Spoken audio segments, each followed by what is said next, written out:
Ito, pag-usapan natin, napaka-importante nito. Harassment galing sa administrasyon. Bakit? Ito po. Ang naunang kaso kaugnay ng pork barrel scam. Sa huli, natuklasang isinatabi na pala ang naunang desisyon ng dating ombudsman kaugnay niyan. At nakatutok si Salima Refran. Inanunsyo kanina ni Ombudsman Jesus Crispin Remulla na susulat siya sa Senado para hingin ang pagpapatupad ng kautusan noong 2016 ni Ombudsman Conchita Carpio Morales. Yon, meron. Ito si Boying, umepal na naman. Meron desisyon etong babae na ito, laban kay Villanueva at gusto niya nang patanggal sa Senado ito si Villanueva. Na dismissal from public service laban kay Senador Joel Villanueva. Kaugnay ito ng kasong administratibo ni Villanueva sa kanyang pagkakaugnay sa pork barrel scam noong siya'y Sibak Party List representative pa. Matapos mapunta sa umano'y peking NGO ni Janet Lim Napoles ang 10 milyong pisong PDAF o Priority Development Assistance Fund noon ni Villanueva. Ang dismissal order na ito hindi pinatupad ng Senado dahil tanging Senado at mga kapwa-senador lamang daw ang makakapag-alis sa kapwa-senador sa pwesto sa pamamagitan ng investigasyon at ng ethics complaint. Pero matapos itong sabihin ni Remulla, si Villanueva may inilabas na imahe ng isang desisyon ng ombudsman kung saan nakalagay na wala raw probable cause at dismiss na raw ang kaso. Yun, yari. Di ba? Pinapatanggal. Gustong ipatupad ni Boying. Ombudsman to ito ay very clear na medyo may problema tayo sa ombudsman. Kasi isipin mo, ombudsman, meron siyang gustong ipatupad. Pero na-dismiss na. Ito yung napakalaking balita para sa ating lahat. Hindi lang po ito pagtatanggol. Hindi po natin pinagtatanggol si Villanueva. Kung may kasalanan siya, ikulong ninyo. Kung gusto nyo, ibitayin nyo pa. Patiwarik, wala akong pakialam. Basta nasa batas, ipatupad. Ang problema, yung kalidad ng ating ombudsman. Napakadelikado po ng ganito. Kasi dapat ang ombudsman nagre-research. Dapat ang ombudsman alam ang batas. Dapat ang ombudsman hindi nakaasa sa chismis. Malaking problema natin, paano kung ang katulad ni Villanueva ay nasindak na lang. Di ba? Kung meron pa siyang ibang kaso, mananahimik na lang to si Villanueva. Tama or tama-tama. Kaya lang pumalag si Villanueva, dismiss. Pero halimbawa, ibang senador ito, ibang congressman na na-dismiss naman talaga pero meron pa rin siyang kinakatakutang kaso. Mananahimik na lang yan. Pipilipitin ng leeg niyan, tapos susunod na yan sa gusto ng administrasyon. Malaki problema natin sa ganyan. Ang bihira, May petsa itong July 31, 2019, panahong ombudsman na si Samuel Martires. Naglabas din siya ng clearance mula sa ombudsman na nagsasabing wala siyang nakabimbing kasong kriminal o administratibo sa Office of the Ombudsman. May inilabas din si Villanueva na certification mula sa Sandigan Bayan na hindi siya akusado o kita mo, ang daming ebidensya. Ang bihira. So, ibig mong sabihin, ang ombudsman natin ay hindi nakasalalay sa ebidensya. Nakasalalay sa chismis. Malaking problema to. Yan ang kahihiyan ni Boying. At hindi lang ni Boying. Bongbong Marcos, kagago mo. Hindi po pagmumura yun. Kasi ang ibig ko lang sabihin dyan, you are just in English. You are stupid. Sa paglagay dyan kay Boying. Hindi pa kayo natatapos sa kahihiyan ninyo sa lintik na ghost projects na yan. Yung inassign mong ombudsman, nagkalat pa. Animal kayo dyan, oo. Defendant sa anumang kaso roon. Pareho yung inisyu nitong September 10, 2025. Sa mensahe ni Villanueva sa reporters, tinawag niyang harassment ang gusto ni Remulla. Ako totoo yan. Pambihira. This is not an isolated case.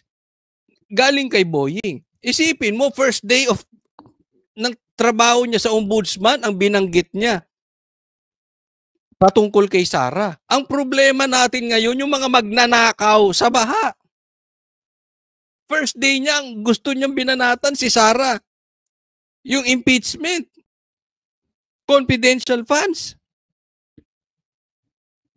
Tapos pumunta siyang Parmali. Si Boying nilagay dyan, obviously, hindi para protektahan ang taong bayan dito sa mga magnanakaw na opisyal. Kung hindi, para i-weaponize ni Bongbong Marcos, kalabanin ang kalaban sa politika. Lahat ng maka-Duterte, ang sabi nga nila, pag ikaw na Duterte tag, may problema ka. May problema ka. Kakasuhan at kakasuhan ka. Hindi ba obvious? Is this the first time? Hindi. Si Remulla, ikinagulat na may ganito na palang desisyon si Martires na anyay isinikreto umano. I was confronted with a decision signed by former Ombudsman Martires dated July 2019. Lumabas lang siya nung sinabi kong may gagawin ang Ombudsman tungkol dyan. It's a surprise secret decision. Well, nobody was raising that issue before. Ayan. Ito issue muna. Dito muna tayo. Sinikreto raw yung desisyon. Ano ba ang kailangan gusto mong gawin ng ombudsman? Tuwing may desisyon, kailangan i-announce. Halimbawa na lang, ito iba naman, hindi naman ombudsman. Supreme Court, tuwing merong desisyon ng Supreme Court, kailangan mag-announce, kailangan magpa-TV. Ikaw lang naman ang ombudsman na mukhang TV. Ikaw lang naman ang ombudsman na mukhang press con. Hindi obligado. Ako, magtatanong, ako hindi abogado. Baka may abogado sa inyo dyan. Pero as far as I know, ang ombudsman hindi required mag-announce. Required ang ombudsman ipasok dun sa system.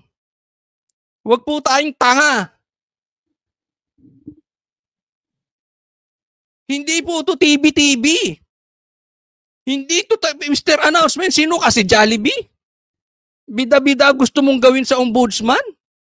Ay, meron kaming desisyon i-announce. Ganun ba ang gawain ng ombudsman? Kung ganun ang gusto mong gawain, we have a problem. We have a big problem. Ulitin ko, hindi ito pagtatanggol. Pero ano ba naging sistema ng mga dating ombudsman? Nag-a-announce ba tuwing may desisyon?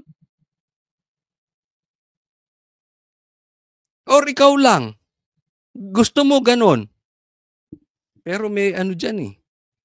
Sige, tanong nyo yung mga abogado.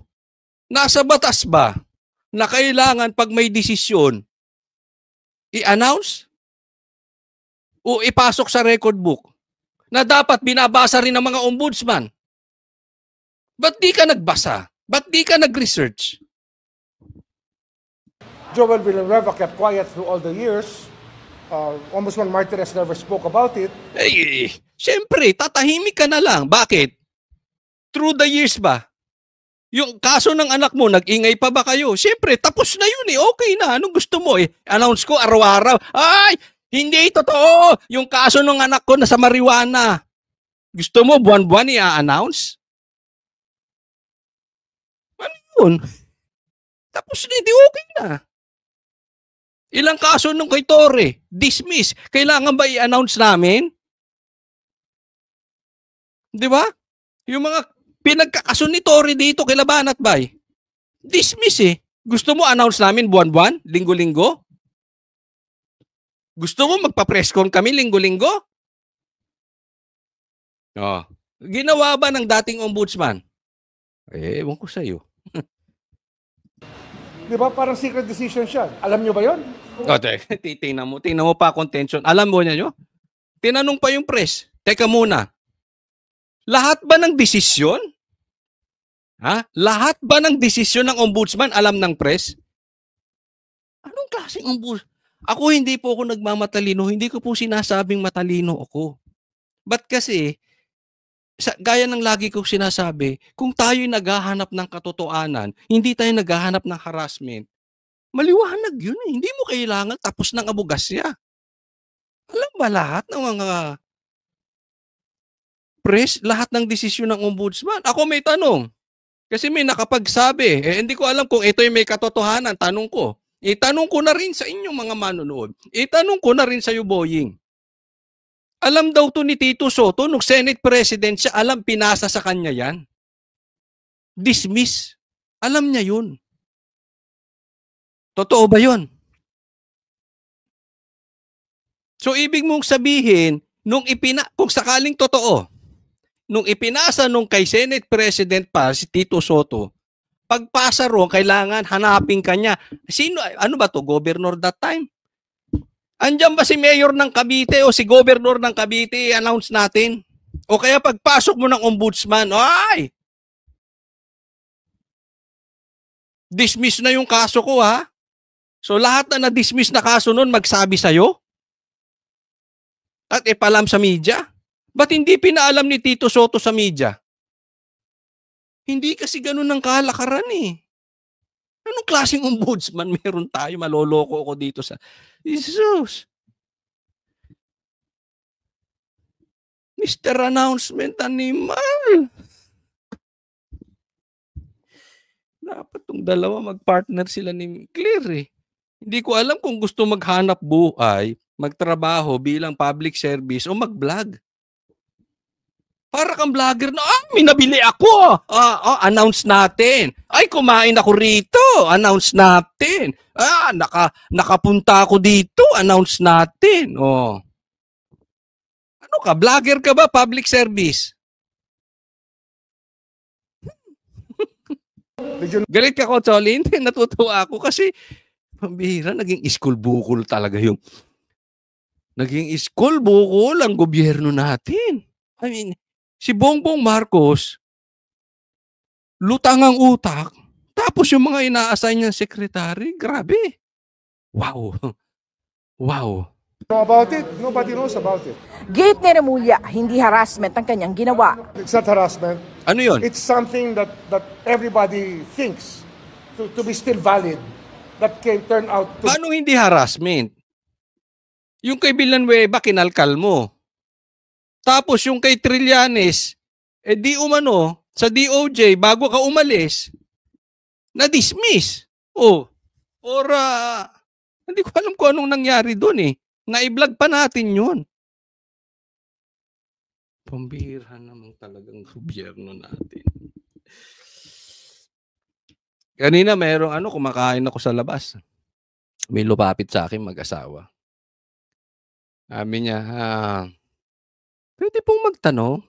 Sabi niya, ikaw ba si Coach Oli? Sabi ko, nagpapasalamat kami. Sabi niya, hanggang kailan pa kaya tayo? Sabi ko, posibleng umabot pa ng 2028 itong mga magnanakaw. Daming pera eh. Yung mga vloggers nga sa kabila, payaman na eh. Lalaki ng bayad. Nalungkot yung mag-asawa. Sabi niya, nagpapasalamat kami at nakikipaglabang kayo. Ganito po katindi.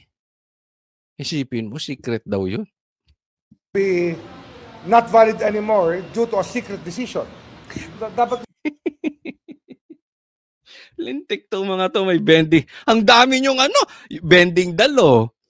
Secret decision. Yung insertion nyo, ginawa nyong amendments. The best. You're the best. kasi hindi naman na-publish yan, hindi yan nilabas. Nobody know about it. Hindi. Tanong ko, Boying, ano bang kailangan pag may desisyon? Ano ang nasa batas? Naipasok po yan sa record. Yun kasi ang nasa batas. Kahit na sa Senate mismo, hindi nila alam yan. Hindi, tanongin mo si Soto kung hindi niya alam.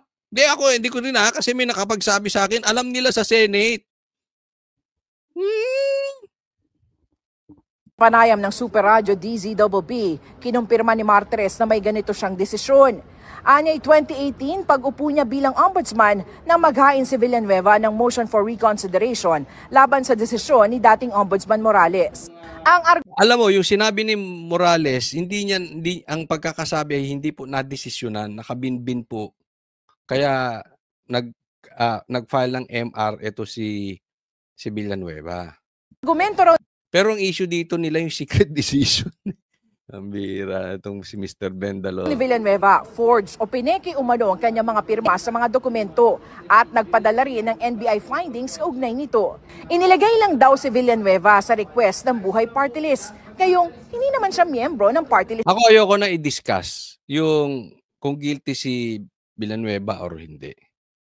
No? Kung guilty siya, parusahan siya. Ganun kasimple. Kung hindi, ang issue ko dito, hindi ito secret decision. Ang issue ko dito, yes, I believe that this is harassment. Na ito. There is no evidence on record na yung pera na tanggap ng Buhay Party List ay napunta kay Senator Joel Villanueva. I dismissed both cases, criminal and administrative cases. So doon sa kaso, doon sa administratibo na sinasabing dismissed from the service, nireverse ko yon at dinispis ko yung administrative case. Itinanggi rin niyang isinekreto ang desisyon. Abay, hindi ko alam kung anong sikreto sa amin kasi kung titingnan, mayroon kaming tinatawag na CCMS, yung Case Management System. Ayan, okay? Meron kaming Cases Management System. Diyan po pinapasok CMS. Yung kaso ay nare-release, napupasok yan sa system eh. So nandun sa system na na-dismiss ko yun, wala akong sekretong CMS, nilista nga natin kasi babalik-balikan natin yan dahil dapat nagbabasa. Dapat Boying nagbabasa ka dyan. Andyan po yan eh. Sana chinek mo. Ano ba nangyari dito kay Villanueva? Ang gusto kasi nila makapanira lang. Di ba? Siguro, nasa GC nila, ito si Villanueva, banatan nyo. Siyempre, nagpresenta to siya. Uy! Sige, akong bala dyan, akong blaha dyan. Kung nag-research si Boying, hindi sana siya magmumukhang tanga rito. ginagawa sa aking trabaho. Lahat nakabuyang-yang. Ayan. So, yun ang nasa batas, ipasok sa CMS. Di ba? Central Management System. Hindi magpatawag ng press con. Hindi magpa-TV. Ipasok doon. Alam mo, balikan muna natin tong picture ni Boying kasi maganda. Alam mo, malaki kasi talaga problema natin. Questionable pa. Una pa lang, naglaki si Bongbong Marcos ng politiko na ombudsman. Dapat hindi ganun. Kasi dapat hindi bias eh. Alam naman natin, si Boying, siya ang nagpadala kay PRRD sa The Hague. Doon pa lang kita mo na may inclination si Boying to serve Bongbong Marcos to attack the political rival. Doon pa lang mali na. Dapat, yung independent yung ombudsman. Diba? Hindi natin sinasabing tuta siya kahit medyo obvious ni Bongbong. Pero dapat sa dinami-dami ng pagpipilian, hindi si Boying yung masasabi natin na walang bahid ng taga-attack o attack dog ni Bongbong Marcos laban sa mga kalaban. Pangalawa, politiko siya. Politiko yung pamilya nila. Dapat yan, hindi politiko yung ilalagay mo dyan. Tingnan mo ang laki ng problema. Why? He is very concerned on his image. Kaya politiko eh. Politiko sila sa Cavite. Kailangan nila yung voting doon. Marami siyang aalagaan. Meron siyang inaalagaang pangalan for the purposes of 2028 election. May ganun eh. Di ba? Maaalis ba natin? Hindi. Dati ng politiko eh. Sa dami ng pagpipilian, hindi rin si Boying yung masasabi natin na pinakawalang bahid maging politiko doon sa mga pinagpilian.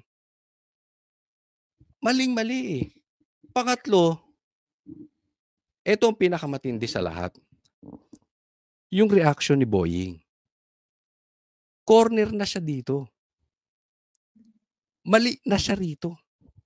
And yet, this is the kind of administration we have. Hindi aamin sa mali. Anong ginawa ni Boying? Nagkamali siya. Anong ginawa? Tinuro sa iba. So it means yung ganitong klaseng ombudsman or politiko is hindi gagawa talaga ng maayos. Kasi kahit magkamali yan, he will never admit his mistakes. Ang masama nito, hindi niya naaaminin, ituturo pa sa iba yung pagkakamali niya. Yung kanyang pagkukulang, ituturo pa sa iba, and that is very dangerous. A person in power that will not accept mistakes is very dangerous. Sana man lang nagpakalalaki siya. Hindi naman mababawasan ang pagkalalaki mo. Diyos ka ba? Matanong ko, Diyos ka ba? Lahat tayo nagkakamali. I will admit ilang beses ako magkamali sa isang araw. Walang namang masama humingi ka ng, ay, pasensya na, nagkamali ako. Move on na tayo. Hindi, sinisi mo pa yung mama eh. Sinira mo na sa publiko nang walang ebidensya yung mama, tapos sisisihin mo pa. What kind of a man are you? Di ba?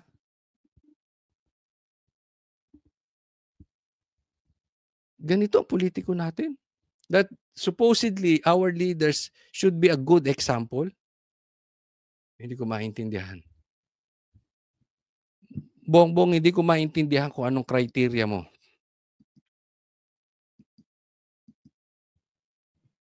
Sa pagpili. Mulya, inaaral nila ang desisyon na ito ni Martires. Pero dahil dito, hindi na siya susulat sa Senado. Nagbago na yung premises natin. I think that it's something that raising more questions than answers. Diba? Ikaw pa nagsalita niyan.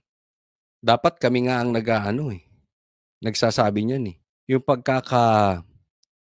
talaga mo as ombudsman raises more questions than answers. Yung klase, yung quality ng pag-iimbestiga ninyo, mas lalong dumadami ang tanong kaysa sagot. How dare you? Ikaw pa gagamit ng salitang yan.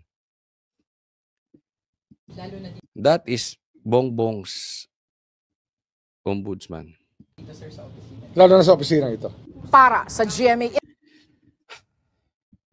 Ito, pakita ko po sa inyo. Ito para klaro ha. Ito yung statement ni pinapasok sa CCMS. Okay? Case Management System. Boying, trabaho mo o trabaho ng staff mo mag-research kung ano na yung na-dismiss ng opisina mo.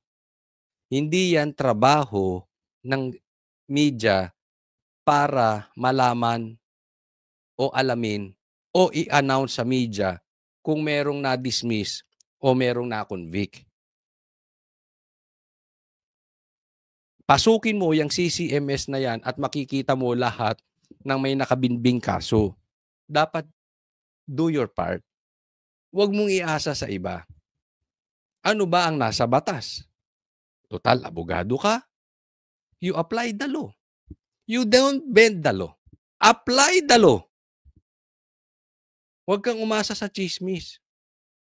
Alam mo, ito problema ko na yan dati pa kay Boying. Nang mamamayan natin, sinira niyan si Bantag. Hindi nabigyan. Announce siya ng announce. Convicted na. Convicted na. Hindi pa nga dumadaan sa preliminary investigation. Nawalan siya ng due process si Bantag. Sinira mo na sa Sinira na sa publiko. Ganitong ganyan ang ginawa kay Diba? Ganyan ginawa din kay Tebes.